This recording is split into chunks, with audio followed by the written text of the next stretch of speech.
The sun rose gently over the serene groves of Jetavana, casting golden light upon the gathering disciples. The air was still and fragrant with the bloom of jasmine, a place where serenity often dwelled. I sat among them, their eager faces turned toward me, seeking guidance and understanding. They were discussing with fervor an exchange between two of their peers earlier in the morning. "Ananda," the Buddha began, "observe these leaves. Each emerges, thrives, withers, and falls, fulfilling the natural order of existence." The others had taken sides, debating the significance of their exchange, their voices tinged with excitement and pride. I raised my hand, signaling for silence, and the hum of conversation ceased. My eyes met theirs, seeking not only their attention but the peace beneath their restlessness. "My dear disciples," I began, my voice steady and calm, "I see that your hearts are stirred. Tell me, what occupies your thoughts?" Ananda was the first to speak, his words carrying both pride and eagerness. "Master, we were testing our understanding of the teachings, and I seemed to surpass Sariputta today in memory." Sariputta, though serene in demeanor, responded with quiet sincerity, "Indeed, Ananda has excelled in this moment, but understanding goes beyond any contest of memory." I nodded, acknowledging their words without judgment, and allowed the moment to settle like a quiet ripple in a pond. The grove seemed to breathe with us as I spoke again. "Let me share with you a story from my youth, one that might guide your reflections today." The disciples leaned forward, their anticipation palpable, as I began to recount an episode from my early years in Kapilavastu. In the palace gardens, where the peacocks danced and the fountains sang, competitions were often proposed among us young nobles. My cousin Devadatta, filled with zeal, once challenged me to a contest of archery. His confidence was as unyielding as the oak, his words sharp with determination. I paused, the memory vivid yet distant, as if unfolding anew before me. I accepted his challenge, not for pride but for the joy of the skill itself, the communion with the bow and target. The contest commenced, and I struck the target with precision, my arrow quivering in the heart of the mark. Yet as I turned to Devadatta, I saw not admiration or camaraderie in his eyes but resentment. He viewed my success as a wound to his pride, a diminishment of his own worth. "But, Master, what of loss, when we must part with those we love deeply?" The Buddha's expression softened, his gaze filled with immeasurable understanding. "Love does not end with separation." It was in such moments that I began to question the nature of competition and its place in our lives. I let the silence linger, inviting their thoughts to surface without haste. The rustling leaves and distant birdsong seemed to echo the depth of our shared inquiry. "What is the purpose of competition?" I asked them, my gaze steady yet inviting. "Is it to uplift our spirits and refine our skills, or to measure and diminish one another?" The disciples exchanged glances, their earlier fervor now tempered by contemplation. Ananda spoke again, his tone softer. "Master, are you saying competition itself is unworthy of pursuit?" I shook my head gently, a faint smile gracing my lips. "No, Ananda, competition, in its essence, is neither good nor ill. It is the intention that defines its worth.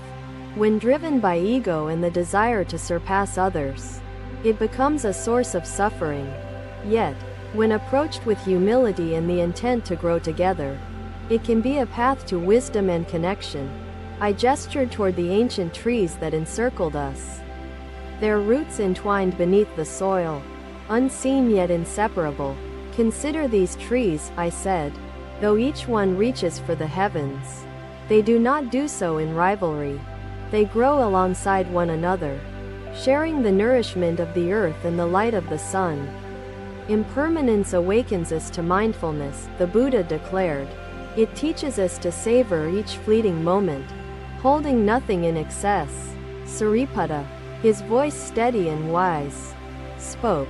Master, does this mean we should avoid testing ourselves against one another, even in the pursuit of learning?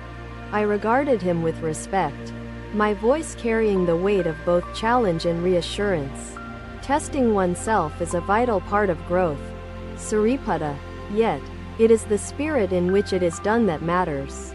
Seek not to prove yourself above others, but to deepen your understanding and inspire them to do the same. I allowed the truth of these words to sink in, their meaning finding its place within their hearts. The grove, once filled with the energy of debate, now held the stillness of unity, a shared understanding blossoming among us.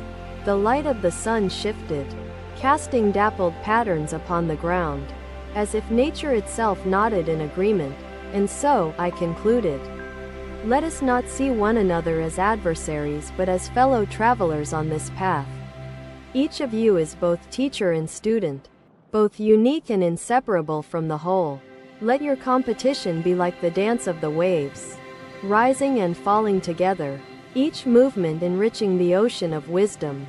A warm breeze brushed their faces, carrying with it the scent of earth and life thriving within impermanence. The Buddha stood, his presence radiating the calm that each disciple yearned to embody within their own journeys. As we rose to continue our day, the grove seemed to breathe with us, alive with the harmony of our resolve. Another day, the sun rose gently over the countryside, casting light upon a village bustling with activity. The sounds of merchants echoed through narrow lanes, mingling with the whispers of early risers. I walked with my disciples along the dusty paths, our steps unhurried, our thoughts silent yet attentive. As we approached the heart of the village, a commotion drew our gaze. Two men stood face to face, their voices raised in anger. One, a weaver with rough hands and an intense expression, gestured wildly at the other. The second, a merchant with a polished demeanor, responded with defiance. Villagers gathered around them, their faces marked with curiosity and unease. The air seemed heavy with unspoken judgment, the crowd feeding on the spectacle. I stepped forward, my disciples following, and addressed the men with calm authority. What is the source of this discord that stirs your hearts and troubles this village? I asked them, my voice steady. The merchant spoke first, pointing toward the weaver with an accusatory tone. Master, he prices his cloth unfairly, seeking to ruin my trade and steal my customers. The weaver responded with equal passion, his eyes flashing. He dominates the marketplace, leaving no room for others to prosper. I only seek fairness in my work. I observed them both, their words filled with pride and resentment, their actions creating divisions among their community. I see the roots of your anger, yet I also see the suffering it causes, I said, my gaze steady. Let me share with you a story from long ago, a lesson that may guide your thoughts. The crowd quieted, their attention now fully upon me, as I began to recount the tale. In the land of golden fields, two farmers lived as neighbors, their lands bordering one another in peaceful proximity. One farmer, skilled and diligent, grew abundant crops and amassed wealth with pride. The other, less fortunate, watched his neighbor's prosperity with envy. What do you see? I see the sky, the disciple replied, unsure of how the emptiness above could answer such profound uncertainty. And does the sky ever lose its essence when clouds pass through, casting shadows or bringing rain? The Buddha asked. Their rivalry deepened, and they neglected their fields, spending their time in disputes and accusations.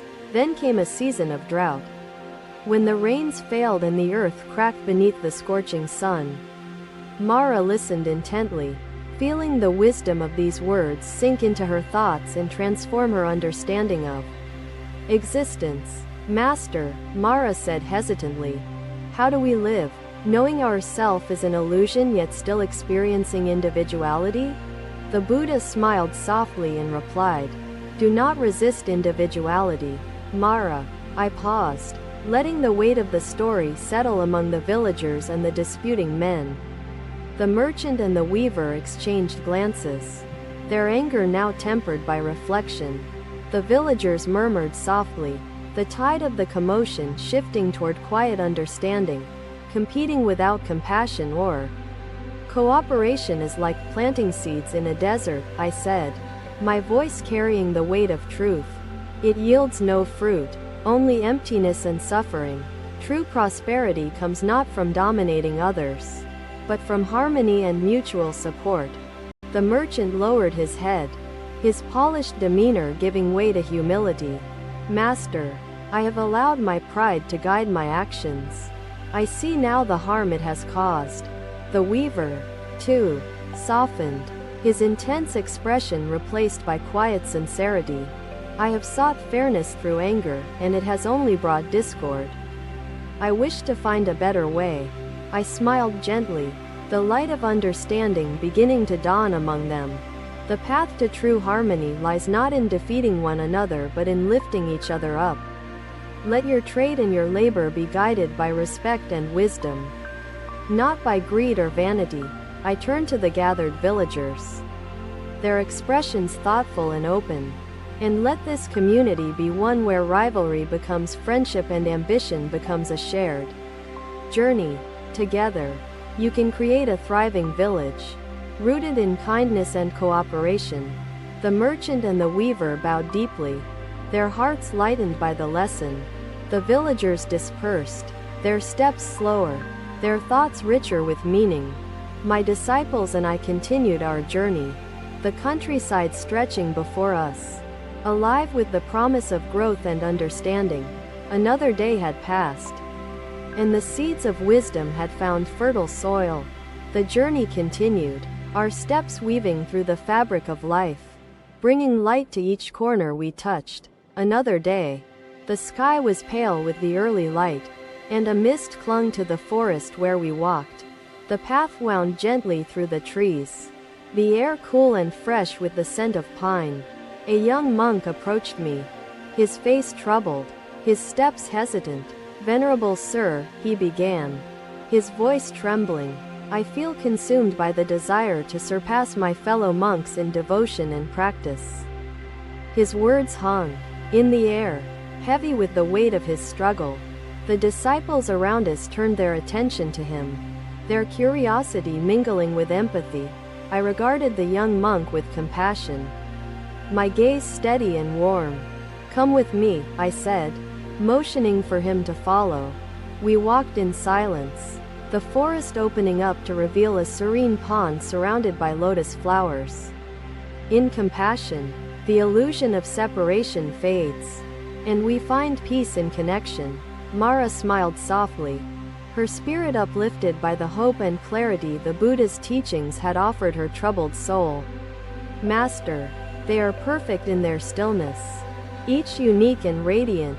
I nodded, a faint smile gracing my lips. Indeed, they are, yet their roots are buried in the mud beneath. They thrive because they share the nourishment of the water. Suffering arises when we resist these truths rather than embracing their inevitability. Rahula asked hesitantly, Master, how do we find peace in the face of uncertainties that seem to overshadow life itself?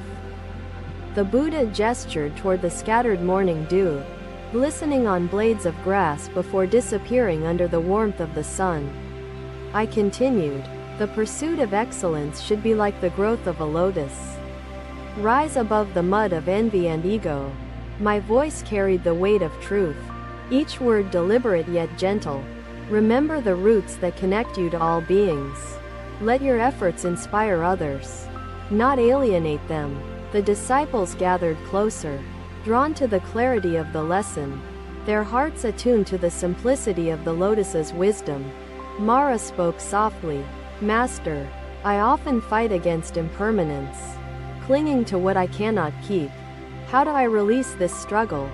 The Buddha picked up a fragile autumn leaf and held it between his fingers, its surface beginning to crumble gently. In your practice, Seek not to outshine your peers but to illuminate the path for all to tread, I added.